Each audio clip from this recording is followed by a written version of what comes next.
Good day guys! Sa bidyong ito, ipapakita ko sa inyo kung paano ma-check ang regular load ng Smart or TNT mobile number. Simulan na natin.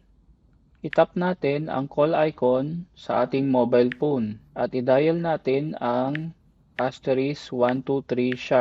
Tapos i-tap natin ang call. Antay lang tayo ng konti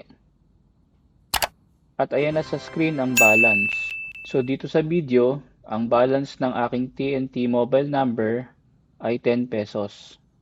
Ang isa pang paraan para ma-check ang regular load ng Smart or TNT mobile number ay sa paggamit ng Smart App. I-tap lang natin ang Smart App at mag-login na tayo.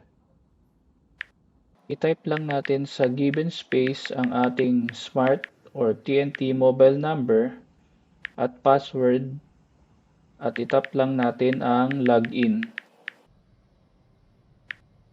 Pagka-login natin, sa home screen makikita natin kagad ang load balance at ang expiry date nito.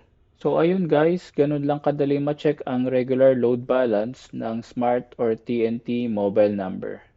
Salamat po sa panonood nitong video.